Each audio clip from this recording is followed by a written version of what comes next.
सिय मुख ससी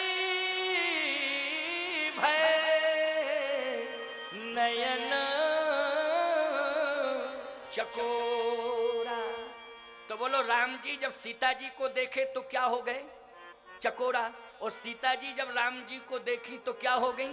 चकोरी। अब ईमानदारी से बताओ, सीता जी चकोरी, राम जी चकोरा, हो गया स्वयंवर कि नहीं हो गया? जल्दी बोलो, हो गया स्वयंवर। अब स्वयंवर में किसी भी प्रकार का संदेह नहीं है। गोस्वामी तुलसीदास जी महाराज ने परिभाषा बदल दी धनुष यज्ञ की। विश्वामित्र जी से कहा कि अब धनुष यज्ञ नहीं, आदेश दो राम को कि प्रवेश करें किसमें? स्वयंवर में।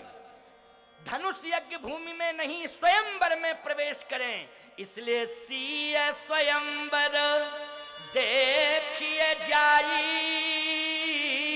ओ इसका है धोते बड़ाई।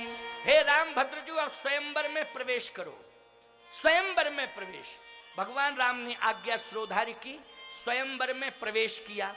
अच्छा, स्वयंवर की भूमि पर जैसे ही प्रवेश किया, वो रंग भूमि थी, रंग भूमि। जनकपुर में कौन सी भूमि थी जिस पर विवाह होना था? रंग भूमि। अब उसमें हजारों की संख्या में कुर्सियां पड़ी, हजारों की संख्या में कुर्सियां पड़ी, क्योंकि हजारों राजा आए थे कि नहीं आए थे? बोलो भाई। हजारों की संख्या में बैठने की व्यवस्था महाराज श्री जनक की। जैसे ये सुंदर पांडाल बनाया गया, ये सुंदर मंडप बनाया गया, प्रवचन मंडप, जिसमें हजारों श्रद्धालु बैठे हुए हैं। आप सबको नीचे बैठने के लिए व्यवस्थित किया गया, क्योंकि कथा सुनने की यही मर्यादा है। जो मजबूर हैं, घुटने उठने फोल्ड नहीं होते, जिनके किसी प्रकार की परेशानी है, वो चेयर पर बैठ जाते हैं, तो एक परिस्थिति है वो, लेकिन परंपरा यही। परंतु आप बाराती बन करके जाएंगे किसी के यहाँ, ईमानदारी से बताओ तो कुर्सियां बैठने को मिलेंगी कि नहीं मिलेंगी? निश्चित रूप से। तो वहां पर जितने भी राजा आए थे धनुष तोड़ने के लिए, उन सब के लिए कुर्सियां पड़ी, और जो दर्शक थे उनके लिए कुर्सियां पड़ी। वो सारे राजा बैठ गए, कुर्सियों पर बैठ गए। अब भगवान राम लक्ष्मण ने जैसे ही विश्वामित्र जी के सहित प्रवेश किया, तो जनक जी ने अगवानी करके इशारा किया स्पेशल मंच की ओर। जैसे आप लोग आए तो सारे लोगों को इधर व्यवस्था दी बैठने के लिए। जब हम आए थे तो हमारे लिए इशारा कहां की ओर हो रहा था? जल्दी बोलो। मंच की ओर हो रहा था कि नहीं? क्यों हो रहा था? क्योंकि अति विशिष्ट व्यवस्था मुझे दी गई। अच्छा बोलो, आप सब लोगों की बैठने की भी व्यवस्था बहुत सुंदर है, लेकिन हमारी कुछ ज्यादा स्पेशल है कि नहीं? बोलो, है कि नहीं? क्योंकि इस सुंदर पांडाल का मुख्य आकर्षण मेरे ऊपर डिपेंड है कि नहीं? बोलो, है कि नहीं? आज एक ही व्यक्ति में व्यास के रूप में हूं, वक्ता के रूप में हूं, जगत गुरु रामानंदाचार्य पद पर प्रतिष्ठित हूं, लेकिन ईमानदारी से बताओ, आज हजारों लोगों को वाणी से प्रभावित करके मंत्र मुग्ध कर रहा हूं कि नहीं कर रहा हूं? मन की एकाग्रता बनाए हुए हूं कि नहीं? यहाँ कोई पुलिस व्यवस्था नहीं बना रही है, यहाँ किसी भी प्रकार का अनुशासन कोई प्रशासन नहीं दे रहा है। यहाँ जो भी अनुशासन दे रहा है, जगत गुरु का वक्तव्य दे रहा है, मेरी वाणी दे रही है, संत की वाणी दे रही है, जहाँ हजारों लोग अनुशासित होकर के बैठे हुए हैं। भगवान श्री राम के बैठने के लिए महाराज श्री जनक ने इशारा किया, और जैसे इशारा किया तो सब मंचन ते मंच एक, सब मंचन ते मंच एक। मंच बहुत बने थे, लेकिन मंचन ते मंच एक, सुंदर बिसद विशाल, ओ मुनि समेत तहि बंधु दो, बैठा रे महिपाल। सुंदर अति विशिष्ट मंच था, उस पर महाराज श्री जनक ने राम जी को, लक्ष्मण जी को, विश्वामित्र जी को बिठा दिया। अच्छा, क्यों बिठाला राम लक्ष्मण को अति विशिष्ट मंच पर?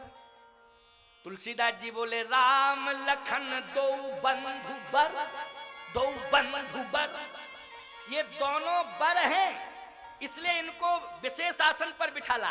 अरे बोले, ये राजा लोग इतने बैठे हैं, ये बर नहीं है। तुलसीदास जी बोले, बर केवल दो ही हैं, राम लखन दो बंधु बर, बाकी ये जितने राजा हैं सब गोबर। ये किसी काम के नहीं है, मूर्ख हैं, मूर्ख हैं। ये जितने भी राजा बैठे हैं, तुलसीदास जी से पूछा कि महाराज आप इनको गोबर क्यों कह रहे, अस्तित्वहीन। तुलसीदास जी बोले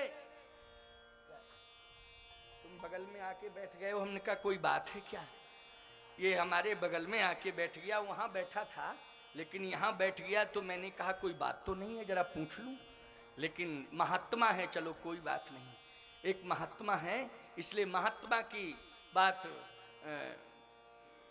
ठीक ही होती है, अनुशासित होती है। और महात्मा बैठ जाए बगल में तो मर्यादा भी होती है, इसलिए कोई दिक्कत नहीं। और कोई बैठ जाता तो गड़बड़ होता। तो मैं चर्चा कर रहा था, अच्छा कुछ तो ये हेल्प के लिए बैठे हुए हैं, इसको ये लगा कि सिंहासन इधर उधर ना हो जाए, तो ये सिंहासन के संभालने के लिए बैठ गया। अरे सुन, ये राजनीतिक पार्टियों के सिंहासन कभी ना कभी अलग थलग हो सकते हैं, लेकिन महात्माओं का सिंहासन कभी अलग थलग नहीं हो सकता है। महात्माओं का सिंहासन तो हमेशा अमर होता है, इनको कोई हिला डुला नहीं सकता है। याद रखना, सावधानी से सुनना, क्योंकि राजनेता जनता का प्रतिनिधित्व स्वीकार करता है, राजनेता जनता का प्रतिनिधित्व स्वीकार करता है, लेकिन महात्मा परमात्मा का प्रतिनिधित्व स्वीकार करता है। इसलिए साधु का सिंहासन अचल होता है, देखने में लगता है कि हिल रहा है, डुल रहा है नहीं, लेकिन सिंहासन अचल होता है साधु का, क्योंकि परमात्मा का प्रतिनिधित्व करता है, इसलिए उसके सिंहासन को स्वयं परमात्मा संभालता है। तो आज सब मंचन ते मंचिक सुंदर विशद विशाल, मुनि समेत तहे बंधु दो बैठा रे मही पाल। आज जैसे ही बिठाला तो एक राजा बोला क्यों, एक बात समझ में नहीं आ रही है कि स्पेशल कुर्सियां कैसी पड़ी हैं, हम लोगों के लिए अलग और ये 3 कुर्सियां अलग, ये बात समझ में नहीं आ रही है। दूसरा बोला कुर्सियों उर्सियों से क्या लेना देना, अपन तो धनुष तोड़े और जयमाल डलवावे और ले चले, कुर्सियों से क्या लेना देना, पड़ी रहें कुर्सियां अलग, कुर्सियों से कोई मतलब नहीं है। यहाँ तो धनुष से मतलब है, कुर्सी से मतलब नहीं है, धनुष तोड़ना है। तुलसीदास जी से पूछा कि आपने इनको अस्तित्वहीन गोबर का मतलब, अस्तित्वहीन गोबर कौन सा गोबर, वैसे गोबर यज्ञशाला में लीपा जा रहा है तो गोबर लीपा जा रहा है, बोलो लीपा जा रहा है कि नहीं। अगर कहीं कोई शुभ कार्य होता है उसमें गोबर का ही प्रयोग होता है, बोलो होता है कि नहीं होता है। लेकिन हर महीने के गोबर का प्रयोग होता है, लेकिन सावन भादों के गोबर का कोई प्रयोग नहीं होता। क्यों भाई, सावन भादों का गोबर किसी काम में आता है, बोलो। तुलसीदास जी बोले गोबर में भी सावन भादों के गोबर हैं, ये किसी काम के नहीं हैं, मूर्ख हैं। क्यों, बोले इनको शर्म नहीं आ रही है, इनको शर्म नहीं आ रही है कि जगत जननी जगतो धारिणी मोक्षदायिनी भुवनेश्वरी आदि शक्ति पराम्बा शक्ति स्वरूपा जो जगत की माता है, आज माँ के साथ विवाह कराने के लिए आए हैं। अरे माँ के दरबार में आकर के पुत्र की भूमिका में इन्हें प्रणाम कर लेना चाहिए था, माँ का सम्मान करना चाहिए था, लेकिन ये मूर्ख हैं जो विवाह का संकल्प लिए बैठे हैं। अरे जगत जननी का वर्ण तो जगत पिता ही कर सकता है और कोई दूसरा नहीं कर सकता है। इसलिए जगत पिता रघुपति निहारी, जगत पिता रघुपति विचारी, भर लोचन छवि लेओ निहारी। कुछ जो साधु राजा थे जिनके कछु विचार मन माही, और चाप समीप महीप न जाही। जो विचारवान राजा थे, जो सज्जन थे राजा, वो राजा जो है प्रणाम कर रहे हैं जनकपुर की भूमि को, वो प्रणाम कर रहे हैं धनुष को, और वो प्रणाम कर रहे हैं उच्च सिंहासन पर बैठे प्रभु राम को, और वो प्रणाम कर रहे हैं जिस भवन में श्री जानकी जी बैठी हैं उस भवन को। और कहते हैं कि इस धरती पर आने का मेरा सौभाग्य है कि आज मैं मिथिला की भूमि पर आ गया। ये साधु राजा हैं। बोले फिर नालायक राजा कौन है, बोले छटनी। तुलसीदास जी बोले हमने छटनी कर दी नहीं, 10,000 नालायक हैं। 10,000 से ज्यादा आए हैं, लेकिन नालायक कितने हैं, 10,000। कहे प्रमाण क्या है कि ये 10,000 नालायक हैं? बोले धनुष के पास 10,000 गए, भूप सहस 10 एक ही 12। बोलो 11,000 गए धनुष के पास कि 9,000 गए? बोलो जल्दी। 10,000 भूप सहस 10 एक ही 12, लगे उठावन तरही न तारा। 10,000 राजा। तो तुलसीदास जी से कहा कि 11,000 क्यों नहीं गए, 9,000 क्यों नहीं गए, 9.5 क्यों नहीं गए, 10,500 क्यों नहीं गए, ये 10,000 फिक्स 10,000 क्यों, ये बताओ। तुलसीदास जी ने कहा 10 के अंक में अभिमान है, 10 के अंक में अभिमान है, 9 में अभिमान नहीं है, 11 में अभिमान नहीं है, लेकिन 10 में अभिमान का कैसे है? 10 में अभिमान, बोले ऊपर होता है 1 और नीचे होता है 0। तो ईमानदारी से बताओ, 1 मानता है हीरो और 1 कहता है मेरे नीचे सब 0। क्यों भाई? अच्छा 10,000 में 4 कितने 0 लगेंगे? 1 0 में 10 और 2 0 में 100 और 3 0 में 1000 और 4 0 में 10,000। ईमानदारी से बताओ, ये जो 1 ऊपर है वो इन सबको नीचे 0 मानता है कि नहीं मानता है? बोलो, अपने को हीरो मानता है 1 कि नहीं?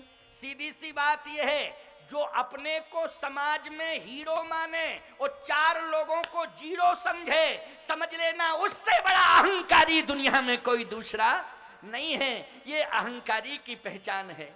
और कहीं एक ये समझ ले कि 4 अगर तुम मिलके हमारा सहयोग नहीं करते तो हम हीरो नहीं बन पाते, इसलिए तुम 4 ने मिलकर के मुझे हीरो बना दिया, ऐसा एक नहीं कहता है। बोलो, एक यही कहता है कि तुम सब 0, मैं हूं हीरो, मेरे समान कोई हीरो है ही नहीं, मैं ही हीरो हूं, अपने को हीरो मानता। तो तुलसीदास जी ने कहा ये सब अभिमानी बैठे हुए हैं, इनके अभिमान की परीक्षा हो रही है और इनका अभिमान सब मिट्टी में मिलने वाला है। देखो कैसे मिट्टी में मिलने वाला है। आज की कथा बड़ी प्रेरणादायी कथा है, तुम सबको बहुत बड़ी प्रेरणा मिलने वाली है। 10,000 बैठे हैं। जनक जी ने कहा बैठे बैठे क्या तमाशा देख रहे हो, क्या तमाशा देख रहे हो, 5:30 बज गया है, उठो धनुष को तोड़ो जल्दी, क्योंकि 6 बजे मेरी बेटी के विवाह का मुहूर्त है। कै बजे मुहूर्त है? 6 बजे। 6 बजे मेरी बेटी के विवाह का मुहूर्त है और 5:30 बजने जा रहा है, तमाशा देख रहे हो, क्यों आए हो? राजाओं ने कहा तमाशा देखने नहीं आए, धनुष तोड़ने आए। धनुष तोड़ने कहा बैठे क्यों हो, धनुष तोड़ो। तो सभी उठने लगे। तो राजाओं ने आपस में कहा देखो एक एक करके जाओ, एक एक करके जाओ, सब क्यों उठ रहे हो? तो एक गया, पसीना निकल गया, लौटा। दूसरा हंसते हुए जा रहा है, जिससे नहीं टूटा वो रोते हुए आ रहा है। तो दोनों का मिलन जब बीच में हो जाता है तो दोनों एक दूसरे की कामना नहीं कर रहे हैं, मंगल कामना नहीं कर रहे हैं। जिससे धनुष नहीं टूटा है वो जाने वाले राजा की मंगल कामना नहीं कर रहा कि हमसे नहीं टूटा है तो इससे टूट जाना है। जिससे नहीं टूटा है वो जाने वाले राजा के लिए कहता है धनुष अगर हमसे नहीं टूटे तो इससे भी मत टूटना, हमारी यही प्रार्थना है, इससे भी मत टूटना। बोलो आज मानव के अंदर यही भावना है कि नहीं? अगर हमारा काम बिगड़ गया तो पड़ोसी का बनना नहीं चाहिए, इसका भी बिगड़ना चाहिए। बोलो ये अभिमानियों की पहचान है, ये मूर्खों की पहचान है, ये ना समझ लोगों की सोच है प्यारे। इसलिए आज इस प्रसंग से प्रेरणा ले लो कि जनकपुर में शक्ति परीक्षण हो रहा है, सबकी बुद्धि का परीक्षण हो रहा है, सबके व्यक्तित्व का परीक्षण हो रहा है, और इस व्यक्तित्व में कौन खरा उतरता है आज के प्रसंग से यही देखने समझने को मिलेगा। जनक जी ने कहा चाहे विलंब मत करो, आप लोग जल्दी जल्दी जाओ, अपना शक्ति परीक्षण करो और धनुष टूटेगा हम क्लियर विवाह कर देंगे। जब तक धनुष नहीं टूटेगा तब तक हम विवाह नहीं कर पाएंगे अपनी बेटी का, क्योंकि धनुष टूटेगा और जो तोड़ेगा उसी के साथ मैं अपनी बेटी का विवाह कर दूंगा। क्रमशः सारे राजा गए, हिला तक नहीं, पसीना निकल आया। इतने में रावण आ गया बाणासुर को लेके। अब राजाओं ने देखा कि रावण आ गया बाणासुर लेकर के। राजाओं ने कहा कन्फर्म है अब तो रावण से ही धनुष टूटेगा, क्योंकि इससे बड़ा बलवान दुनिया में कोई दूसरा नहीं है। लेकिन याद रखना ये मूर्ख है राजा, ये क्या जाने। तुलसीदास जी जैसे संत देख रहे हैं और कहने लगे, रावण तू हाथ मत लगाना, तू सीता का वरण नहीं कर पाएगा, क्योंकि सीता का वरण सीता राम का ही वर्ण करेंगी दुनिया में, और दूसरा किसी का नहीं। सीता राम का वर्ण करने के लिए आई हैं, और रावण सीता तेरा मरण करने के लिए आई हैं। राम का वर्ण होगा सीता के द्वारा और रावण का मरण होगा, इसलिए तू धनुष छूने की कोशिश मत करना। रावण ने कहा, नहीं नहीं, मैं बलवान हूं, मैं तो धनुष को तोड़ूंगा, मैं धनुष को तोड़ूंगा। जैसे ही धनुष की ओर देखा तो भगवान शंकर बैठे थे, तीसरा नेत्र खोले कि नालायक, अगर तूने छुआ तो अभी भस्म कर दूंगा। रावण बोला, बाणासुर से चलो चलो जल्दी चलें, वापस चलें। बाणासुर बोला, क्यों मूड ऑफ हो गया क्या, क्या बात है, क्यों वापस चलें? कहे इसलिए कि हम मरने नहीं आए, हम विवाह कराने आए थे, मरने के लिए नहीं आए। और हम देख रहे हैं कि पूरा का पूरा हाई करंट, जरा सा छुए वो मरे। अच्छा बोलो, शंकर जी के तीसरे नेत्र में अग्नि है कि नहीं? अग्नि में पावर होता है कि नहीं होता है? अग्नि में करंट होता है कि नहीं होता है? अगर रावण छू देता धनुष को तो भगवान शंकर का तीसरा नेत्र जला करके भस्मीभूत कर देता कि नहीं कर देता? जैसे ही रावण ने देखा, कहा नहीं नहीं नहीं, छूना नहीं है। बाणासुर इसी में अपनी खैर है कि वापस चलें। गोस्वामी जी ने लिखा, रावण बाण अरे छुआ नहीं चापा,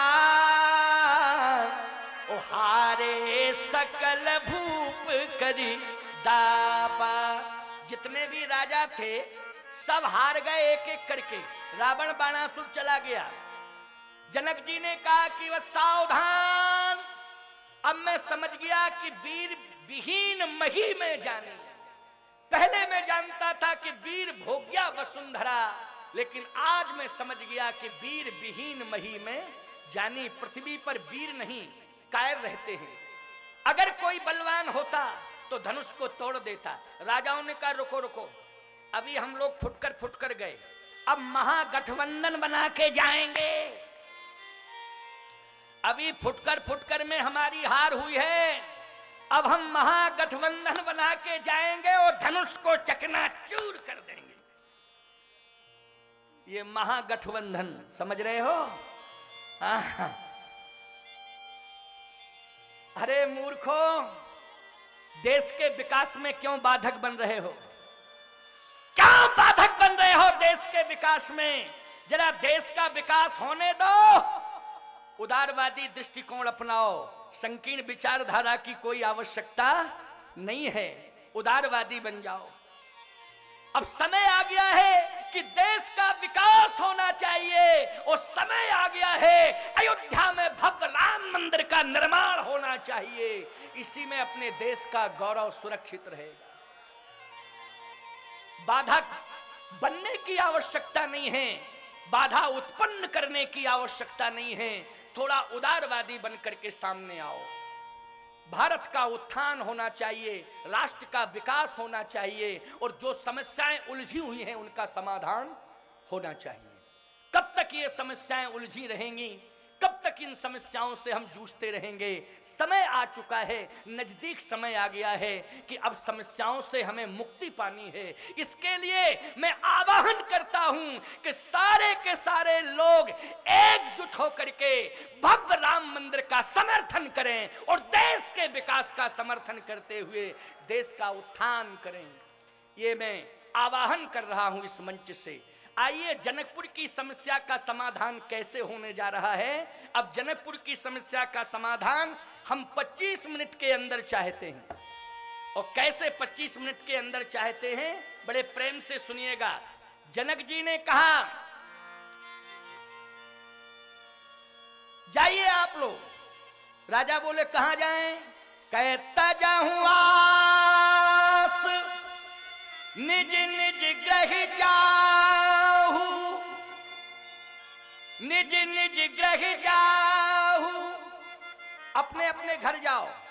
तो ये मूर्ख राजा थे, इन्होंने ये सोचा कि निज निज ग्रह का मतलब है, समझना जरा, निज निज ग्रह का मतलब है हमारी तरफ देखना, इधर उधर नहीं। इधर उधर मन लगाओगे, कोई आ रहा है कोई जा रहा है, अरे आते जाते रहते हैं लोग, ये तो विशाल समुदाय है, प्रवचन पंडाल तो पूरा पैक है।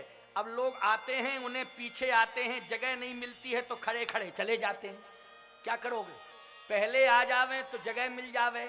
अब पंडाल कितना बढ़ाएं, वैसे तो बढ़ता रहेगा, चिंता की कोई बात नहीं है, लेकिन बेचारों को जगह नहीं मिलती है तो खड़े कब तक रहें, है ना। और फिर अभी कैसे, अभी से खड़ा होने में कोई लाभ ही नहीं है, अभी तो रखे 1.5 साल, क्यों है ना, अभी से खड़ा होके क्या करेंगे, इसलिए बेचारे पछता पछता के लौट जाते हैं, कहते हैं कि अभी तो बहुत समय पड़ा हुआ है।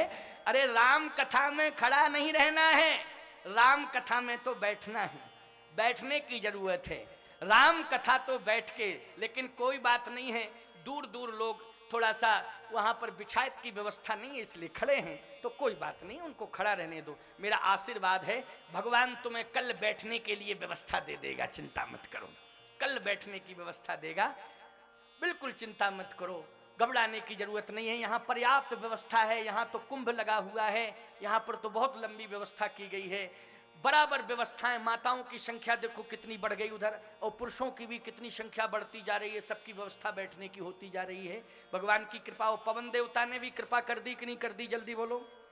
मैंने आपको पहले ही बता दिया था कि पवन देवता स्वागत करने आए हैं, बेग के साथ आए हैं, है ना, ये उनका हर्ष है, लेकिन तुम लोग घबराने लगे थे। बोलो किसी भी प्रकार का कोई संतुलन बिगड़ा, आराम से आए, वो आराम से बैठ गए शांति से, वो अप्रत्यक्ष रूप से हनुमान जी कथा सुन रहे हैं, समझ लेना, और सबकी हरकतों को देख रहे हैं कि कौन क्या कर रहा है नहीं, इसलिए वो अप्रत्यक्ष रूप से हनुमान जी बैठे हैं, और इसका अनुभव मैं कर रहा हूं, क्योंकि मैं बोल रहा हूं तो इसका अनुभव मैं कर रहा हूं, आप लोग भी अनुभव कर लेंगे, चिंता मत करो। बस अनुशासित ढंग से एकदम मन को एकाग्र करके हमारी बात को सुने, समझने की कोशिश करें। तो जनक जी ने कहा कि जाइए आप लोग, धनुष नहीं तोड़ पाए, राजाओं ने कहा रुको रुको, अभी हम लोग महागठबंधन बना के जाएंगे। तो जनक जी ने कहा सफल हो जाओगे, कहा बिल्कुल सफल होंगे, क्यों नहीं होंगे। जनक जी ने कहा अच्छा जाओ, परीक्षण कर लो, अपना परीक्षण कर लो, कोई कमी न रह जावे तुम्हारे शक्ति परीक्षण में, जाओ। तो 10,000 राजा बोलो एक साथ गए कि नहीं गए, गए एक साथ। प्रमाण दे रहा हूं मैं अपनी तरफ से, कोई बात ऐसी नहीं कह रहा हूं कि मनमुखीपन से कह रहा हूं। भूप सहस 10 एक ही 12,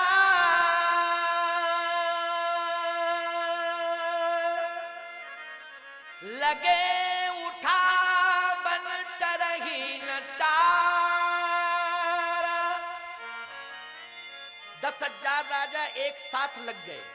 आप कहोगे महाराज 10,000 बहुत होते हैं, धनुष कितना लंबा चौड़ा था, आप इस तरह की बात कर रहे हैं कि बात समझ में तो आवे, क्या 10,000 एक साथ लग गए। 10,000 तो लंबा कितना था धनुष, देखो धनुष में घटने और बढ़ने की क्षमता थी, घटने की और बढ़ने की। प्रमाण क्या है, राम जी जब पहुंचे तो छोटा हो गया, राजा पहुंचे तो बढ़ गया, दाहिन दियो पिनाक तो समिट के भयो मनाक, तुलसीदास जी लिख रहे हैं समिट के। तो जो समिट सकता है वो बढ़ सकता है कि नहीं बढ़ सकता, बोलो।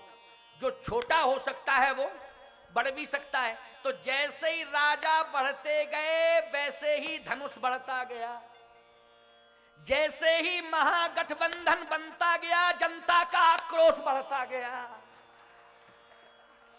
क्यों भाई, जनता का आक्रोश बढ़ता ही चला गया, उल्टा काम हो गया। क्यों भाई, अरे कम से कम थोड़ा सावधानी बरतना चाहिए था, समझदारी की कोशिश करनी चाहिए, घबराने की क्या जरूरत है प्यारे, है? जैसे ये 10,000 राजा जो है धनुष के पास पहुंचे, धनुष क्रोध में आया और बढ़ गया धनुष। अब राजाओं ने पसीना निकाल दिया 10,000 ने, लेकिन हिला नहीं पाए, डुला नहीं पाए, पसीना निकल गया। कुछ के तो हार्ट फेल होने वाले थे लेकिन बच गए, हार्ट ही फेल होने वाला था कुछ लोगों का, निकल आए तुरंत, बैक हो गए, सब सिर हिला के मन मार के फिर वापस आए। जनक जी बोले तजहु आस निज निज ग्रह जाहु, आशा छोड़ दो, जाओ निज निज ग्रह। तो राजाओं ने कहा मतलब कल भी प्रोग्राम होगा, कल भी होगा ना प्रोग्राम। और निज निज ग्रह का मतलब जनक जी ये बताओ, क्या आपने रेस्ट हाउस, गेस्ट हाउस, किसमें हम लोगों की व्यवस्था की है? तो हम लोगों के जो रूम नंबर होंगे कि अमुक देश के राजा का अमुक रूम नंबर है, तो किस गेस्ट हाउस में है, किस रेस्ट हाउस में है, आप बताएं तो हम वहीं जाएं। जनक जी बोले ना रेस्ट हाउस ना गेस्ट हाउस, बिस्तर बंद बांध के सीधा रेलवे स्टेशन जाओ, भागो यहां से। क्या जरूरत थी तुम्हारी फालतू आने की, शक्ति परीक्षण करने की? और यदि आए थे तो चुपचाप मर्यादित शांति से बैठते, लेकिन शक्ति का प्रदर्शन किया। शर्म नहीं आई तुमको? हमारी बेटी एक और तोड़ने वाले 10,000। मान लो तुम 10,000 तोड़ देते तो मेरी बेटी का क्या होता? बोलो राम जन्मभूमि से बड़ी समस्या सीता जी के विवाह की हो जाती कि नहीं हो जाती?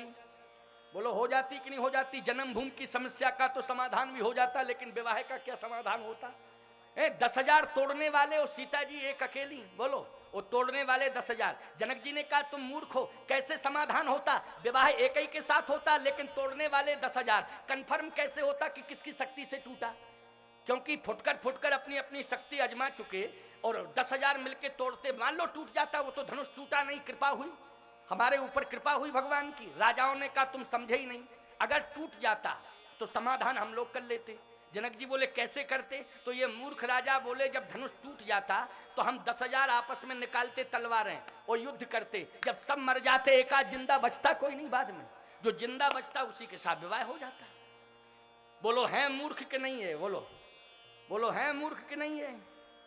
इसलिए मैं कहना चाहता हूं कि सीताराम जी के विवाह को कैसे संपन्न करोगे और कैसे राम विवाह से अपना बेटा बेटियों के विवाह संपन्न करोगे, यह आज की कथा से आपको प्रेरणा मिलने जा रही है, और बहुत बढ़िया सार गर्भित प्रेरणा आपको मिलने जा रही है। जनक जी ने कहा बस मैं यही कहूंगा कि तजहु आस निज निज ग्रह जाहू, और लिखा न विधि बई देहि विवाह। राजाओं ने कहा जब विधाता ने तुम्हारी बेटी का विवाह भाग्य में नहीं लिखा तो फिर रो क्यों रहे हो? हम लोगों को दोषी क्यों ठहरा रहे हो? जनक जी ने कहा लिखा न विधि। राजाओं ने कहा जब ब्रह्मा ने लिखा नहीं है तो फिर रो क्यों रहे हो? क्यों हमें दोषी ठहरा रहे हो? जनक जी ने कहा ब्रह्मा से पूछो, हमसे बात मत करो। राजाओं ने ब्रह्मा से बात की, क्यों ब्रह्मा? वैदेही का विवाह तुमने भाग्य में नहीं लिखा।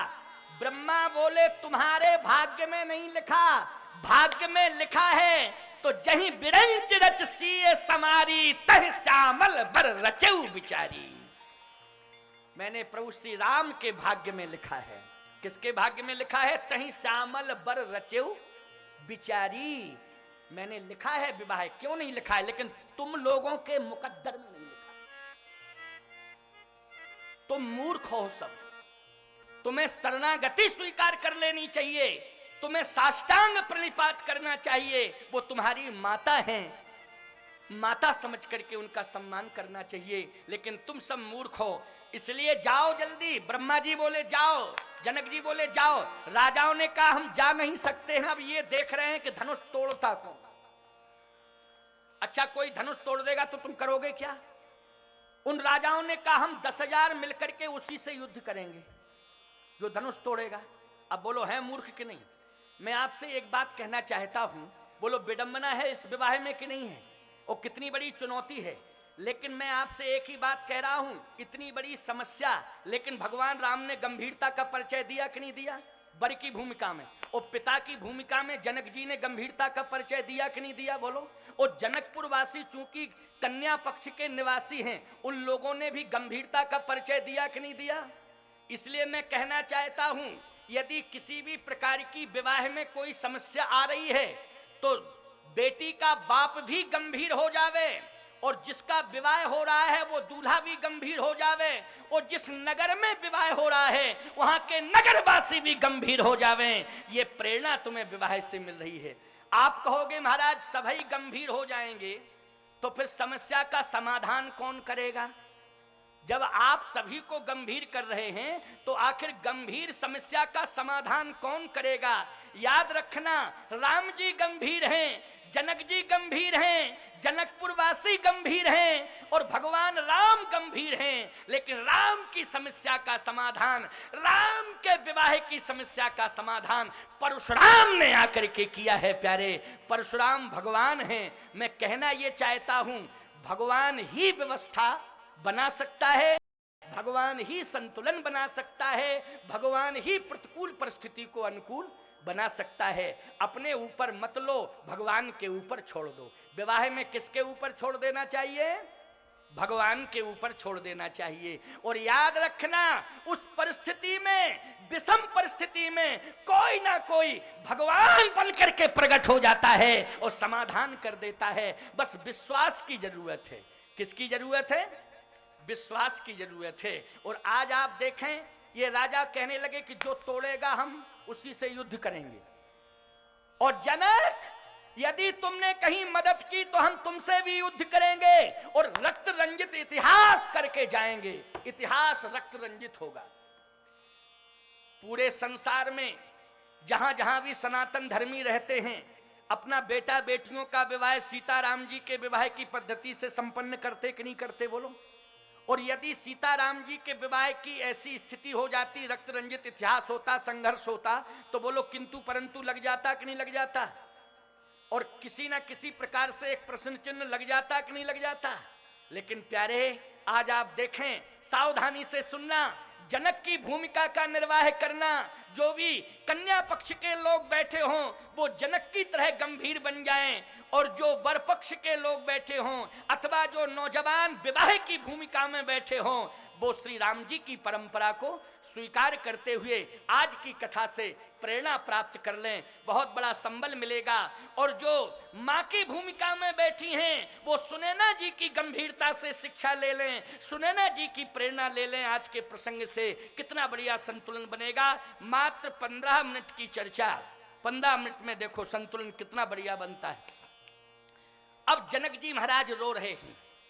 जैसे ही जनक जी की आंखों में आंसू थे, वीर विहीन मही में जानी, वीर विहीन हो गई पृथ्वी।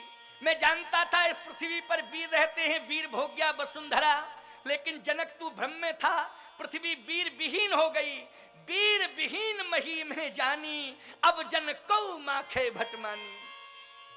उसी समय जैसे वीर विहीन कहा तो लक्ष्मण जी के कान में आवाज पहुंची। समझना जरा, लक्ष्मण जी के कान में जैसे ही आवाज पहुंची, जनक जी ने कहा, अब जन को माखे भटमानी, ओ वीर विहीन मही में जानी। वीर विहीन, पृथ्वी वीरों से विहीन है। उसी समय माखे लखन कुटिल भई भोए, रदपत फरकत नैन रिसोहे।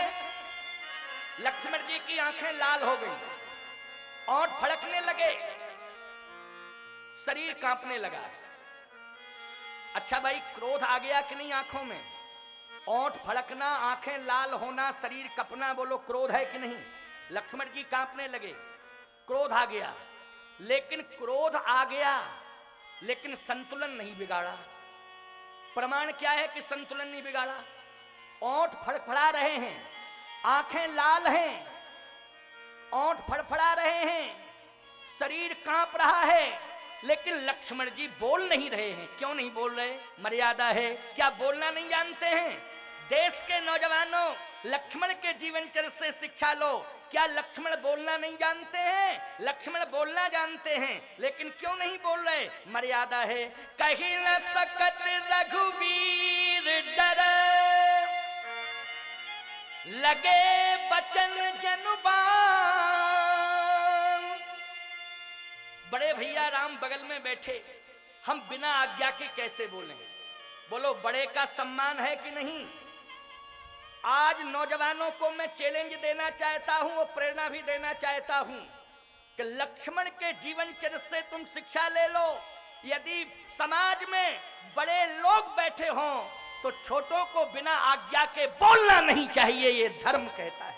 जब तक आज्ञा ना मिल जाए तब तक बोलना नहीं चाहिए। लेकिन उल्टा हो रहा है, बूढ़ों को बोलने नहीं दिया जाता है और नौजवान बोलते ही हैं। बूढ़ों को बोलने नहीं दिया जाता है और नौजवान बिना बोले मानते नहीं हैं। और यदि बूढ़ा बोलता है तो नौजवान कहता है मूड ऑफ मत किया करो, चुप रहा करो। तुम समझते नहीं हो, जब भी देखो तब मूड ऑफ करते रहते हो। अच्छा एक बात बताओ, इन नौजवानों का मूड ऑफ करते हैं बूढ़े, इनका मूड ऑन कौन करता है? कोई ऑफ करता है तो कोई ऑन भी करता होगा कि नहीं? तो हमारी समझ में तो एक ही बात आ रही है, बूढ़े तो इनका मूड ऑफ करते हैं और पत्नी ऑन करती है, पत्नी ऑन कर देती है मूड को। क्यों भाई? हमारी समझ में तो यही आया, यही निष्कर्ष निकाला मैंने। हालांकि यहाँ की बात नहीं कह रहा हूं मैं, तो तमिलनाडु की बात कर रहा हूं, क्योंकि मुझे अभी 9 तारीख तक यहाँ रहना है। क्यों भाई? अगर मैं कुछ कह दूंगा तो अन्यथा ना ले लें माताएं, बहन, बेटियां, नौजवान कि महाराज जी ऐसा। वैसे तो बूढ़ों को प्रसन्नता हो रही है कि नहीं हो रही है? बूढ़ों को प्रसन्नता हो रही है, हमें विश्वास है पूरी। अच्छा माताएं भी प्रसन्न हो रही हैं, माताएं भी बहुत खुश हो रही हैं। लेकिन सावधानी से मेरी बात को सुनना, शिक्षा दे रहा हूं। लक्ष्मण जी इसलिए नहीं बोल पा रहे हैं, बड़े भैया राम बगल में बैठे हैं, हम कैसे बोलें?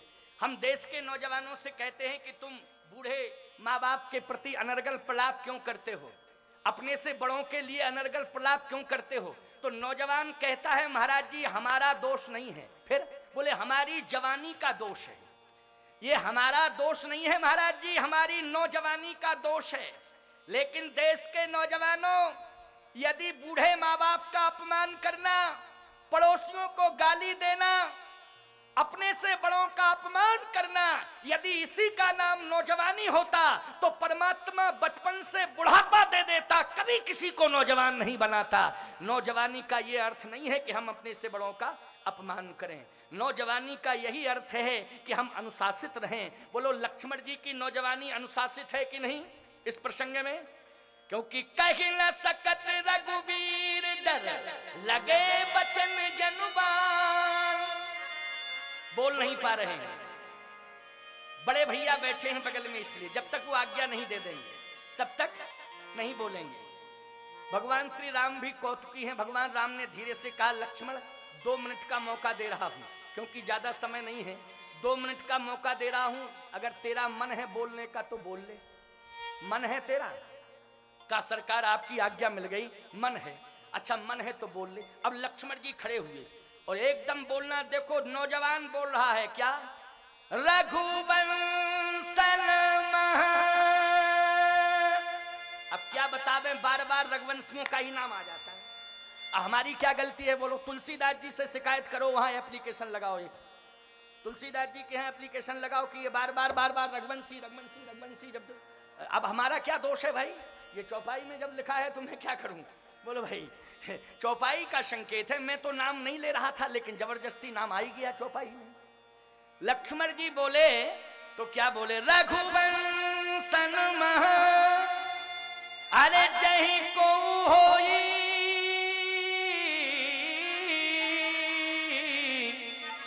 तही समाज यस कही न कोई, तही समाज अस कही न कोई। जहां रघुवंशी जैसे वीर बैठे हों वहां कोई समाज में ये कहने की हिम्मत नहीं जुटाता है। कही जनक जस अनुचित बानी। और एक बात मैं फिर भी कह रहा हूं, प्रभु श्री राम के चरण को पकड़ लिया लक्ष्मण ने और कहा महिमा तो प्रताप भगवाना, और दौड़ के गए धनुष की ओर। बोले का बाप रो पिनाक पुराना, कमल नाल जिम चाप चढ़ावो, और जो जन सत प्रमाण ले धावो, तोड़ो छत्रक दंड जिम। ऐ धनुष, तुम वीरता का प्रदर्शन कर रहा है, मैं छत्रक दंड की तरह तुझे तोड़ सकता हूं। छत्रक दंड की तरह, छत्रक दंड की तरह। राम जी ने कहा बल का प्रदर्शन कर रहे हो। जनक जी बोले ये छत्रक दंड क्या है, ये छत्रक दंड क्या है? अच्छा ईमानदारी से बताओ, छत्रक दंड बरसात में खेतों की मेड़ पर जो छत्र तन जाता, क्या कहते, कुकुरमुत्ता। अच्छा उसको ऐसा बोलते हैं। अच्छा अच्छा, देखो हमारी भाषा विश्व के लोग सुन रहे हैं, वो भी समझ लें भारत में कुकुरमुत्ता भी होता है। क्यों भाई, हमारी बात जो है लाइव के माध्यम से, साधना चैनल के माध्यम से बोलो पूरे कई देशों में जा रही है, भारत में तो सब सुन ही रहे हैं, अन्य देशों में भी हमारी बात, चलो कोई बात नहीं है। छत्रक दंड कहते हैं, मुलायम मुलायम सा होता है, छत्र तंड आता है। अच्छा उसमें कितनी ताकत होती है? अच्छा क्रेन जब आती है तब उसे खींचती है, तब हटता है वो। क्रेन हटाती होगी उसको, इतनी ताकतवर होता है छत्रक दंड। एक हवा के साधारण झोंके में बोलो न्यस्त नाबूद हो जाता है कि नहीं हो जाता है? एक हवा के साधारण झोंके में ही न्यस्त नाबूद हो जाता है। छत्रक दंड में कोई ताकत नहीं होती। अरे धनुष, ये 10,000 राजा जो बलवान सिद्ध कर रहे हैं अपने को, सब कायर हैं, अगर इन्होंने हिला नहीं पाया तो तू क्या समझता है? मैं रघुवंशी वीर यहां पर आज तुझे बता देना चाहता हूं कि छत्रक दंड की तरह मैं तुझे तोड़ दूंगा। तोड़ो छत्रक दंड दिम। भगवान ने देखा तो दौड़ के चरण पकड़ लिए, तो प्रताप बलनाथ, आपके बल से, अपने बल से नहीं, आपके बल से, अपने बल से। देखो मर्यादा है कि नहीं, जल्दी बोलो। क्रोध में कंट्रोल है कि नहीं, बोलो। मर्यादा संयम है कि नहीं। इधर चैलेंज भी कर रहे हैं धनुष को, उधर भाई के चरण भी पकड़ रहे हैं। बोलो देश के नौजवान में मर्यादा है कि नहीं?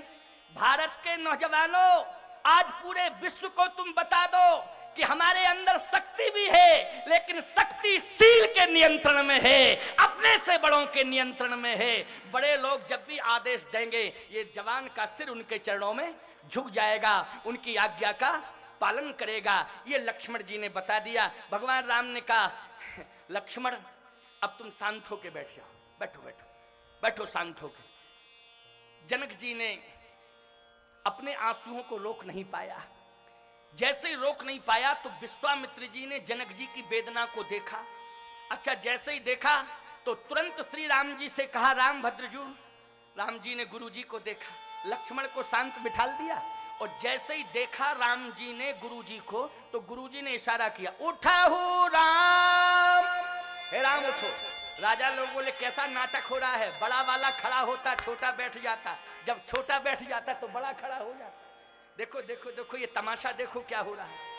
विश्वामित्र जी ने कहा तुम इधर उधर मत देखो राम, उठा हूं राम, भल जाओ भव चापा, ओ मैं तहु तात जनक परिताप। हे राम उठो, धनुष को तोड़ो और जनक के संताप को मेटो। अब विलंब मत करो, उठो धनुष को तोड़ो, जनक के संताप को मेटो। अच्छा राम जी कैसे चले? देखो ये राजा लोग धनुष के पास चले थे तो सीना तान के चले थे, और राम जी कैसे चले? बोले कैसे चल रहे हैं? सही जहीं चले सकल जग स्वामी, मनहु मत बर कुंजर गामी। सही जहीं चले मनहु मत बर कुंजर गामी, मनहु मत बर कुंजर गामी। जैसे मतवाला हाथी, कैसे चल रहे हैं? मतवाले हाथी की तरह चल रहे हैं। आपने हाथी को देखा होगा और हाथी की चाल को भी देखा होगा। हाथी जब गांव में चलता है तो मस्ती में चलता है कि नहीं चलता? बोलो चलता है। भगवान राम ऐसे ही चल रहे हैं। जैसे जनकपुर वासियों ने राम जी को चलते देखा तो आरती सजा ली और आरती उतारने के लिए तैयार हो गए। आपके गांव में हाथी जब प्रवेश करता है तो गांव वाले भी आरती लेके आ जाते कि नहीं आ जाते? बोलो कि गणेश जी आए, हमारे गांव में गणेश भगवान आए हैं, तो आरती उतारने के लिए गांव के लोग तैयार हो जाते कि नहीं? ऐसे जनकपुर वासी आरती लेकर के तैयार हो गए। राम जी मतवाले हाथी की तरह चल रहे हैं। आरती गांव वाले उतारने को तैयार हैं। हाथी मस्ती में चल रहा है, लेकिन गांव के कुत्ते आरती में सम्मिलित होते के पीछे भौंकते हैं। जल्दी बोलो, कुत्ते गांव के पीछे जाके भौंकते हैं, हाथी के पीछे कि नहीं भौंकते? अच्छा, हाथी ने क्या बिगाड़ा इनका जो भौंक रहे हैं? है नालायक कि नहीं ये कुत्ते? बोलो भाई, जब हाथी कुछ ले दे नहीं रहा है, बोल नहीं रहा है, आराम से चल रहा है, तो इनको भौंकने की क्या जरूरत है? और ये भी जान रहे हैं कि जो मालिक हमारा जो रोटी देता है हमको, जिसके दर पे हम पलते हैं, जब वो आरती उतार रहा है तो आखिर हमें मालिक की ही शान को रखना चाहिए कि मेरा मालिक जिसका सम्मान कर रहा है हमें भी उसका सम्मान करना चाहिए। और सम्मान नहीं करना चाहिए तो अपमान नहीं करना चाहिए, लेकिन पीछे जाके ये भौंकते हैं। हाथी आरती उतारने वालों पर सूंड उठा के आशीर्वाद नहीं देता, और कुत्ते जो भौंकते हैं उन पर पूंछ का प्रहार नहीं करता। अगर कुत्ते जो पीछे भौंक रहे, हाथी अगर पूंछ ही मार दे तो त्रयोदशी हो जाएगी कुत्तों की, कितनी हो जाएगी? बोलो, एक और बचेंगे? हाथी की पूंछ में कितनी ताकत है। लेकिन हाथी ना पूंछ उठाता है, ना हाथी सूंड हिलाता है, ना आरती उतारने वालों को आशीर्वाद देता है, ना अपमान करने वाले भौंकने वाले कुत्तों के ऊपर पूंछ का प्रहार करता है। वो तो मस्ती में चलता है, मस्ती में चलता है। अब आप विचार करना, विचार करना, बहुत अच्छी बात आपको हम बता रहे हैं, विचार करने की जरूरत है। हाँ, उधर बैठो बेटा, शांति से चलो। थोड़ा सा एक व्यक्ति कोई भी यहाँ पर वॉलंटियर रहना चाहिए जो नियंत्रण बना के रखे, है ना। अनावश्यक रूप से आगे आने की जरूरत नहीं है। जिसको जहाँ जगह मिल जाए वहाँ बैठ जाओ। आगे बैठने की क्या, आगे आओ तो आगे पाओ, और पीछे आओ तो पीछे जाओ, है ना। और फिर आगे आने की कोशिश मत किया करो। हाँ, तो सुनो जरा ध्यान से, बहुत बढ़िया बात बता रहा हूं। अब भगवान श्री राम मस्ती से चल रहे हैं, और जैसे मस्ती से प्रभु श्री राम पहुंचे, बोले गज चाल में, मर्यादा है ये, हाथी की गंभीर चाल होती है। जब राम जी अयोध्या में हैं, अवधपुरी में, तो पुरुष सिंह दो वीर, सिंह के समान वीर हैं। और मिथिला में हैं, जनकपुर में हैं, तो मनहु मतवर कुंजर गामी हाथी। हाथी और सिंह में अंतर होता है कि नहीं होता है? सिंह में दहाड़ होती है और हाथी में गंभीरता होती है, होती कि नहीं? सिंह तेज चलता है और हाथी मस्त गति से चलता है। सीधी सी बात है, अपने नगर में तुम चाहे जैसी चाल चलो, कोई बात नहीं, गांव के लोग हैं, बर्दाश्त कर लेंगे। क्यों भाई? हम तुम्हारा गांव है, तुम अपने गांव में तेज चल रहे हो, दौड़ रहे हो, दहाड़ रहे हो, तुम्हारा गांव है, गांव के लोग मर्यादा को देखते हुए बर्दाश्त कर लेंगे, कोई बात नहीं है। लेकिन याद रखो, जब दूसरे के नगर में प्रवेश करो तो सिंह बन के नहीं, हाथी की तरह गंभीर बन करके दूसरे के नगर में प्रवेश करना चाहिए, जिससे तुम्हारे नगर की, तुम्हारे गांव की, तुम्हारे खानदान की मर्यादा सुरक्षित रह सके। ये धर्म कहता है, ये प्रेरणा मिली है नौजवानों को। भगवान श्री राम ने यही किया कि जैसे ही धनुष के पास पहुंचे, और धनुष के पास पहुंचते हैं तो पहुंचते ही धनुष कैसा हो गया जानते हो? दाहिन दियो पिनाक तो समिट के भयो मनाक। धनुष छोटा हो गया, बिल्कुल छोटा। राजा बोले छोटा हो गया, छोटा हो गया, छोटा हो गया। देखो, दूसरा बोला छोटा हो जाने दो, टूटना नहीं चाहिए, छोटा हो जाए बढ़ जाए क्या दिक्कत की बात, टूटना नहीं चाहिए। ए धनुष टूटना नहीं, खबरदार टूटना नहीं। अब धनुष तो मौन है। जैसे ही छोटा हुआ, भगवान राम ने कहा धनुष हम तुम्हें उठाने के लिए आए हैं।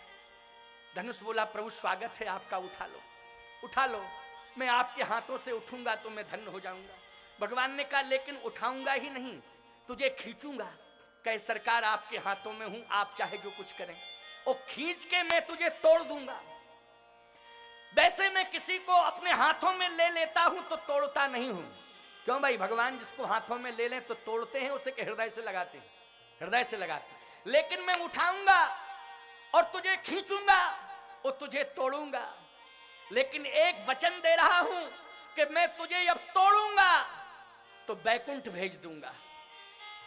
बैकुंठ में तुम रहोगे, बैकुंठ वास तुम्हें मिलेगा, तुम सदा बैकुंठ में रहोगे, आवागमन के बंधन से मुक्त हो जाओगे, तुम्हें मुक्ति मिल जाएगी। धनुष बोला सरकार वैसे तो हम बोलना नहीं चाहते थे, लेकिन अब मैं बोलना मेरी मजबूरी है, अब मैं बोलना चाहता हूं, मुझे क्षमा करना। आप बैकुंठ में भेज देंगे, मुझे मुक्ति मिल जाएगी और मैं आवागमन के बंधन से मुक्त हो जाऊंगा। लेकिन सरकार मैं बैकुंठ नहीं जाना चाहता हूं, मुझे मुक्ति नहीं चाहिए। भगवान बोले मुक्ति सबको चाहिए, तुम्हें मुक्ति क्यों नहीं चाहिए? आहा, धनुष कहता है सरकार बैकुंठ में मुक्ति का वास है और जनकपुर में भक्ति का वास है, हमें मुक्ति नहीं चाहिए, हमें तो जनकपुर की भक्ति चाहिए। इसलिए तोड़ करके आप जनकपुर की भूमि पर डाल देना, क्योंकि यहाँ सदा भक्ति का वास रहता है। भगवान ने कहा तो 2 भागों में कर दूंगा तो तुम्हें गिलानी पैदा नहीं होगी। धनुष बोला प्रसन्नता महसूस होगी। कहा क्यों प्रसन्नता महसूस होगी? इसलिए सरकार कि अभी मैं अकेला था तो एकमात्र जानकी जी के श्री चरण कमल में मेरा समर्पण था, लेकिन जब से आपके चरण पधारे तब से मुझे यही लग रहा था कि काश में 2 भागों में होता तो एक भाग मां जानकी के चरण में होता और दूसरा भाग प्रभु श्री राम के चरण में होता। इसलिए 2 भागों से मुझे प्रसन्नता होगी। एक भाग तो मां मैथिली के चरण में रहेगा और दूसरा भाग प्रभु श्री राम आपके चरण में रहेगा। इसलिए आप जल्दी करो, तुरंत ही 2 भागों में कर दो। भगवान ने कहा तुम संतुष्ट हो? कहा बिल्कुल संतुष्ट हैं, आप तो तुरंत ही तोड़ो और जयमाला कार्यक्रम कराओ। गोस्वामी जी कहते हैं लेत चढ़ावत खेचत गाढ़े ओ काहू न लखा देख सब ठाणे तही छन राम मथ धनु तोड़ा ओ भरे भुवन धुन घोर कठोरा। भगवान ने 2 खंड कर दिए धनुष के। बोलिए राजा रामचंद्र भगवान की। भगवान ने 2 भाग कर दिए धनुष के और जैसे ही धनुष टूटा, याद रखना, अब देखो थोड़ा सा 5 मिनट की बात है, जरा ध्यान से सुनना। धनुष टूटा, राजाओं ने कहा सावधान खतरा, तलवार निकालो, युद्ध प्रारंभ। और राजाओं ने तलवारें निकाल ली। अब जैसे ही तलवारें निकली, अब धनुष ने ध्यान मोड़ दिया। कैसे मोड़ा? देखो ये युद्ध करने के लिए तैयार थे, लेकिन धनुष ने कैसे मोड़ा? राजाओं ने कहा धनुष तुमसे कहा था टूटना नहीं, लेकिन तुम टूटे क्यों? धनुष बोला 1 मिनट हमारी बात सुनो, इसमें गलती हमारी नहीं है। फिर किसकी गलती है? बोले तुम लोगों में कोई उस जगह पर पकड़े था जहां से हमें टूटना था, वहीं पकड़े था। तो जहां से हमको टूटना था वहीं पकड़े था, तो हम टूटते कहते। राजाओं ने कहा नालायक राजाओं ने, गलती हम लोगों की ही है, हम लोगों की वजह से हम लोगों की पराजय हुई है, किसी दूसरे की वजह से नहीं हुई है, हम लोगों की वजह से हुई है। सबसे पहले अपने आप से में निपट लो। सबने तलवारें निकाली, बोले एक दूसरे को मारना शुरू कर दिया। और जैसे ही एक दूसरे से युद्ध होना शुरू किया कि किसने पकड़ा, किसने नहीं तोड़ने दिया, किसने नहीं टूटने दिया धनुष को, आपस में सब एक दूसरे की तरफ देख करके ललकारने लगे, चैलेंज करने लगे, तलवारें निकाल करके आक्रमण करने लगे। विश्वामित्र जी ने सतानंद जी से कहा गोल्डन चांस है, बहुत अच्छा, अब जयमाल डलवा दो। अब बहुत बढ़िया है, क्योंकि ये राजा आप सही में लड़ रहे हैं, भ्रमित हो रहे हैं, इसलिए अब ज्यादा विलंब करने की जरूरत नहीं है, तुरंत ही जयमाल कार्यक्रम हो जाने दो। ये सीताराम जी के चरणार बिंदों की जयमाल है और उन्हीं के कंठ में श्री जानकी जी के द्वारा श्री राम जी के कंठ में जयमाल कार्यक्रम संपन्न हो रहा है। सतानंद जी ने कहा जल्दी करो। सतानंद तब आय सुदीना सीता गवन राम पहिकी। सीता जी जैसे ही जयमाल लेकर के पहुंची, सुनत जुगल कर माल उठाई, प्रेम विवश पहिराई न जाई। माला उठाई लेकिन प्रेम के कारण पहना नहीं पा रही हैं। पीछे से सखी बोली पहनाओ पहनाओ। सीता जी बोली प्रयास तो खूब कर रहे लेकिन पहना नहीं पा रहे हैं, थोड़ा सा आप कह दो कि सिर झुका लें। पीछे से सखी बोली राम लला जी सिर झुका लो। राम जी मन किए सिर झुकाने का, तब तक लक्ष्मण जी बोले धनुष का धनुष तोड़े, ऊपर से झुकें अलग? बिल्कुल नहीं झुकेंगे। ये 10,000 राजा जिन्होंने हिला नहीं पाया धनुष को, ये अकड़े मकड़े बैठे हुए हैं। हमारे भैया वज्र से कठोर धनुष तोड़ें, ऊपर से झुकें अलग? झुका झुकी बिल्कुल नहीं, भैया बिल्कुल मत झुको। अब राम जी खड़े ऐसे। अब विश्वामित्र जी ने कहा अच्छा है, सीधा साधा भरत था, भरत को ले आते तो बहुत अच्छा रहता, इसको ले आए। अब देखो एंड टाइम पर ऐसा बोल पड़ा, ये इसको बोलने की क्या जरूरत थी, तुरंत 1 सेकंड में जयमाल कार्यक्रम हो जाता। अब राम जी खड़े। अब सखी पीछे से कहती है हे राम ललाजू, ये ससुराल है, बड़े बड़े लोगों के सिर झुक जाते हैं, आपकी ये ससुराल है। लक्ष्मण जी बोले याद रखना, धनुष टूटा है, ये बल का प्रदर्शन है, और जब तक जयमाला कार्यक्रम नहीं हो जाएगा कंप्लीट ससुराल नहीं मानी जाएगी। तुमने कैसे कह दिया है कि ये ससुराल, अभी हम कैसे माने ससुराल है? तब तक तीसरी सखी बोली ऐसा है छोटे ठाकुर लक्ष्मण कुमार, आप समझ नहीं रहे हैं, व्यवस्था के अंतर्गत झुकवाया जा रहा है, अपमान के तहत नहीं। ये व्यवस्था, किशोरी जी छोटी हैं, रामलला जी बड़े हैं, तो रामलला सरकार बड़े हैं, किशोरी जी छोटी हैं, इसलिए थोड़ा सा सिर झुका लेंगे, रिस्पॉन्स मिल जाएगा और जयमाल कार्यक्रम तुरंत हो जाएगा। लक्ष्मण जी ने कहा नहीं, छोटे बड़े की बात नहीं है, सम्मान की बात है। हाँ, सम्मान की बात है, छोटे बड़े की बात नहीं है। हम झुका झुकी बिल्कुल, भैया आप जानो, आपका काम जाने, अगर विवाह आपका कंप्लीट यहीं होना है तो आप जानो, नहीं विवाह के लिए हजारों लोग आएंगे, कोई दिक्कत की बात नहीं है। हाँ, जब एरा गैरा नथु खैरा सप्लीमेंट्री बिलहर टीबी के पेशेंट लोगों के विवाह हो जाते हैं, बोलो भाई, यहाँ तो राम जी चारों रूपशील गुणधामा तदपि अधिक सुख सागर रामा, ऐसा विशाल व्यक्तित्व, विश्वभूषण राम है, विश्व भूषण राम है, विश्व रूप रघुवंशमणि, ऐसे श्री राम हैं, इसलिए विवाह की कोई कमी नहीं है। अब राम जी ने धीरे से गुरुजी की ओर देखा, और देखा तो गुरुजी ने इशारा किया तो गुरुजी कहते लक्ष्मण इधर आओ। लक्ष्मण जी गुरुजी के पास पहुंचे, बोले लक्ष्मण तू बहुत बड़ी गलती कर रहा है, जीवन में इतनी बड़ी गलती किसी से हुई नहीं है जितनी बड़ी तू कर रहा है। कहे सरकार कौन सी गलती? का सबसे बड़ी गलती ये है कि तेरे भाई ने विश्व में सबसे बड़ा काम किया, जिसे 10,000 राजा हिला नहीं पाए, अकेले ही धनुष केवल छूते ही तोड़ दिया, प्रयास नहीं करना पड़ा, छुआते ही टूट पिनाक पुराना, छूते ही टूट गया। इतना विशाल कार्य किया, ये विरोधी राजा क्यों सम्मान करते? धनुष जैसे ही टूटा था तैसे ही तुझे साष्टांग प्रणाम करना चाहिए था, अभिनंदन वंदन करना चाहिए था, अभिवादन करना चाहिए था। लक्ष्मण जी बोले भूल तो हो गई गुरुजी। गुरुजी बोले दिन भर का भटका हुआ शाम को रास्ते पर आ जाए तो भटका हुआ नहीं माना जाता है, अभी क्या बिगड़ा, कर पड़ा। लक्ष्मण धीरे धीरे दौड़ के गए, धीरे धीरे नहीं दौड़ के गए, और जैसे ही दौड़ के गए भैया भैया भैया भैया कह के जैसे ही साष्टांग प्रणाम किया, और जैसे ही प्रणाम किया चरणों में गिरे। विश्वामित्र जी ने कहा राम अब विलंब मत करो, इन विरोधी राजाओं को बता दो कि भाई भाई से कैसा प्यार करता है, उठा लो लक्ष्मण को, हृदय से लगा लो। राम जी ने कहा जी गुरुजी, और जैसे ही लक्ष्मण को झुक के उठाने लगे, पीछे से सखी बोली सीता जी से हाँ बहुत बढ़िया चांस है, डाल दो। गोस्वामी जी कहते गावहि छवि अब लोक सहेली, ओ सिय जयमाल राम उर्मेली, सिय जयमाल राम उर्मेली। सीता जी ने राम जी के गले में जयमाल डाल दी। याद रखना आज ये जयमाल कार्यक्रम संपन्न हुआ, थोड़ा विलंब जरूर हो गया, लेकिन जयमाल कार्यक्रम नहीं होता तो प्रसंग में अधूरापन रहता। इसलिए लाइव भले ही 6 बजे तक चलता हो, लेकिन हमारा प्रवचन लाइव नहीं लाइव चलता है, लंबा चलता है। इसलिए आपने सुना। अब आरती का प्रोग्राम, आज सीताराम जी के विवाह की आरती है। इस विवाह की आरती का आनंद आप विशेष रूप से लें, आए 2 बार कीर्तन कर लें, कीर्तन करने के बाद में फिर आरती की तैयारी कर दी जाए। तब तक कीर्तन बड़े प्रेम से। सीताराम जय सीताराम, सीताराम जय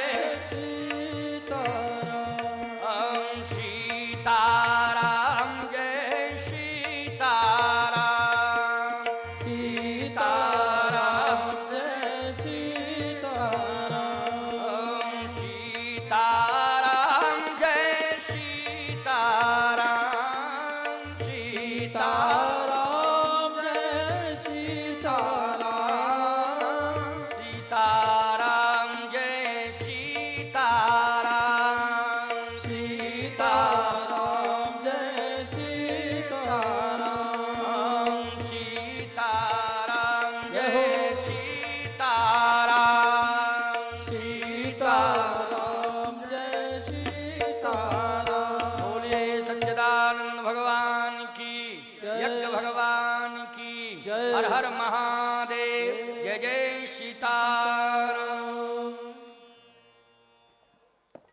मैं ससम्मान आमंत्रित कर रहा हूं यज्ञ के मुख्य यजमान श्री अजय सिंह जी रघुवंशी दादा पूर्व संसदीय सचिव कोगी भाई सपरिवार आरती के लिए मंच पर पधारे हैं। साथ ही हमारे यज्ञ के हमारे समिति के अन्य सदस्य श्री वीर सिंह जी रघुवंशी जी पूर्व विधि मंत्री, श्री हरि सिंह जी रघुवंशी पूर्व विधायक, श्री प्रहलाद सिंह जी रघुवंशी पूर्व जनपद अध्यक्ष, श्री नरेंद्र सिंह जी रघुवंशी मंडी अध्यक्ष। साथ ही हमारे बीच में उपस्थित हैं डॉक्टर श्री मेहताब सिंह जी यादव जी जिला का अध्यक्ष कांग्रेस पार्टी, वह भी पधारे मंच पर आरती के लिए। डॉक्टर राजेश रघुवंशी जी नागौर, श्री भगवत सिंह जी रघुवंशी चितौरा, श्री उदय पटेल जी बख्तरा, श्री भगवान सिंह जी भावसार, श्री कांति भाई जी शाह, श्री वीरज किशोर जी स्वाने, श्री रमेश जी माहेश्वरी जी, डॉक्टर हरि सिंह जी रघुवंशी विदिशा, श्री रघुराज सिंह जी पटेल छिंदवाड़ा, श्री रामेश्वर सिंह जी कुहिया, श्री वेद सिंह जी जामुन टोला और श्री लेखन सिंह जी नांदना सभी आरती के लिए मंच पर पधारने का कष्ट करें। साथ ही मैं आमंत्रित कर रहा हूं श्री भगवत सिंह जी रघुवंशी चितौरा, जिन्होंने कि आज के भंडारे के लिए 51,000 रुपये आज प्रदान किए हैं, और श्री कांति भाई जी शाह, श्री ब्रज किशोर जी स्वाने, श्री रमेश जी महेश्वरी जी रामायण मंडल ट्रस्ट बासोदा से, जिन्होंने 51,000 रुपये आज के भंडारे के लिए प्रदान किए हैं। हम उन्हीं का हार्दिक स्वागत करते हैं, अभिनंदन करते हैं। साथ ही 1,01,000 रुपया भंडारा के लिए जो यज्ञ में समस्त राजा रानियां बैठे हैं उनकी ओर से भी एकत्रित कर आज प्रदान किए गए, हम उनका भी हार्दिक स्वागत अभिनंदन करते हैं। 11,000 रुपया श्री भगत सिंह जी रघुवंशी जी सर्रवाय वालों की ओर से प्रदान किए गए हैं, उनका भी हार्दिक स्वागत है। 21,000 रुपया श्री राजकुमार जी रघुवंशी लाला जी सूरज श्री गार्डन बासोदा वालों की ओर से भी कल के फलाहार के लिए, और 21,000 रुपया श्री राजा राम जी श्री मान सिंह जी रघुवंशी बगरौदा वालों की ओर से कल के फलाहार के लिए प्रदान किए गए हैं। कल एकादशी का दिन है और फलाहार की मात्रा को देखते हुए 2 यजमानों ने कल के लिए ये राशि प्रदान की है, हम उनका भी हार्दिक स्वागत अभिनंदन करते हैं और सभी के लिए ससम्मान सादर मंच पर आरती के लिए आमंत्रित करते हैं। बोलिए राघवेंद्र सरकार की जय। हरि ओम चंद्रमा मनसो जात शिक्षो सूर्यो अजायतो सूत्राद्वायुश्च प्राणश्च मुखार्दग्निरजायतो। आरती दुल्हा दुल्हन की, अधरना सा की लटकन की। आरती दुल्हा दुल्हन की, अधरना सा लटकन की। आरती दुल्हा दुल्हन की, अधरना सा की लटकन की। आरती दुल्हा दुल्हन की, अधरना सा लटकन की। धन्य श्री मिथिला के वासी, धन्य श्री मिथिला के वासी, धन्य श्री मिथिला के वासी। धन्य श्री मिथिला के वासी। छवि सब निर्गत सुख राशि, छवि निर्गत सुख दासी। मुकुटमणि की छवि झलकन की, अधरना सा की लटकन की। आरती दुल्हा दुल्हन की, अधरना सा की लटकन की। आरती दुल्हा दुल्हन की, अधरना सा की लटकन की। दुल्हन की अधरना सा लटकन की। संत सब जावे बलिहारी, संत सब जावे बलिहारी। संत सब जावे बलिहारी। संत सब जावे बलिहारी। निछावर करवे नर नारी, निछावर करवे नर नारी। कोट मनोज न जावन की, अधरना सा की लटकन की। आरती दुल्हा दुल्हन की, अधरना सा की लटकन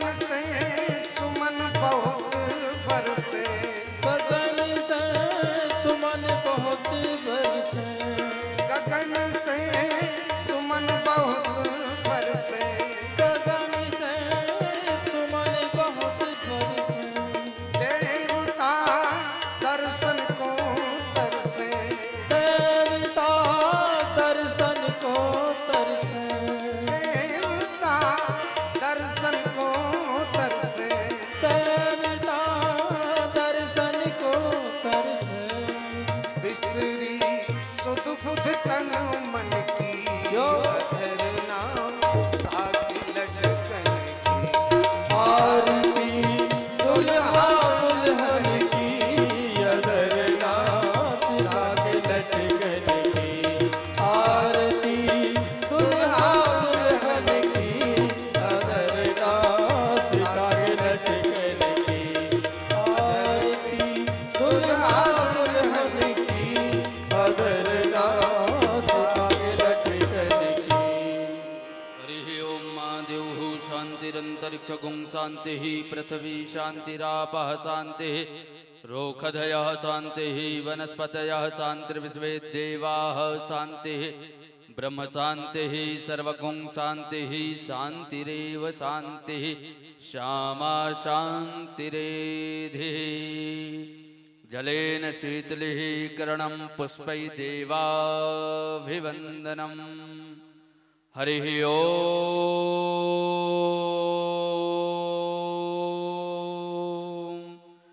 जगनेन जगमयजन्त देवास्थानि धर्माणि प्रथमान्यासन्नाते हनाकम् महिमानः सजन्त्र यत्र पूर्वे साध्याः सन्ति देवाः हरिः ओम्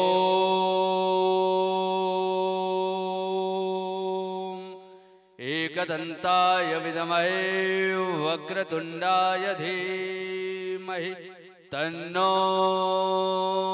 दन्तिः प्रचोदयात् हरिः ओम् कौसल्या